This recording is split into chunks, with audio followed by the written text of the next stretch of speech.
ប្រភពពីយោធាខ្មែរដែលប្រចាំការនៅតំបន់ប្រាសាទតាមាន់ធំបានអះអាងថាមានទាហានខ្មែរម្នាក់បានស្លាប់ក្នុងឧបទ្ទវហេតុភ្លើងឆេះព្រៃនៅតំបន់ប្រាសាទតាមាន់ធំក្នុងស្រុកបន្ទាយអំពិលខេត្តឧត្តរមានជ័យប្រភពបានអះអាងថាទាហានខ្មែរដែលត្រូវភ្លើងឆេះស្លាប់នោះគឺឈ្មោះរៀមខឿនជាទាហានប្រចាំការនៅតំបន់ប្រាសាទតាមាន់ធំដែលបានបាត់ខ្លួនកាលពីថ្ងៃទី20ខែកុម្ភៈបន្ទាប់ពីលោកបានទទួលភារកិច្ចឲ្យទៅបណ្ដុតភ្លើងឆេះព្រៃនៅតំបន់នោះ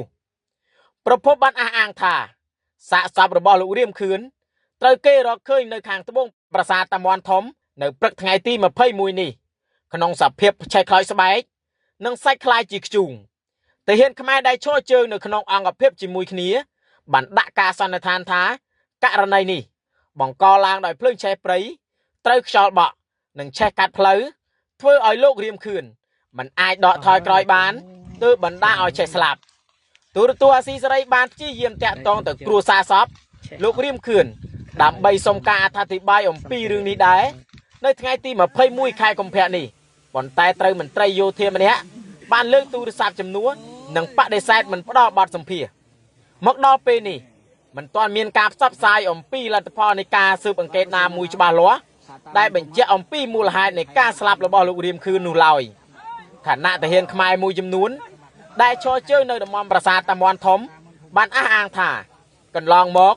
មានករណីលួចបាញ់ឆ្មក់អំពីសំណាក់ទាហានថៃមកលើទីតាំងឈរជើងរបស់ទាហានខ្មែរម្ដងម្កាលដែរក្រោយពីមានបទឈប់បាញ់បច្ចុប្បន្នសាកសពរបស់លោករៀមខឿនត្រូវអង្គភាពបញ្ជូនទៅឲ្យក្រុមគ្រួសារយកទៅធ្វើបុណ្យតាមប្រពៃណីរួចហើយនៅក្នុងរដូវប្រាំងឆ្នាំនេះ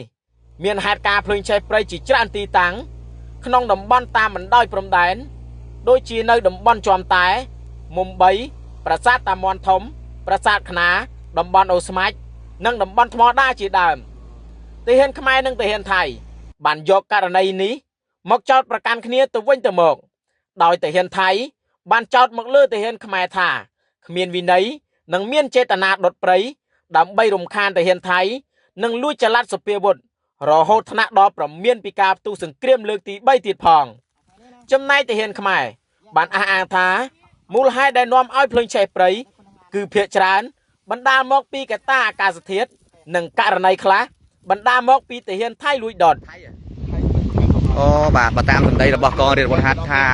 ថៃបាទថៃ10នាក់ជាងមកដុត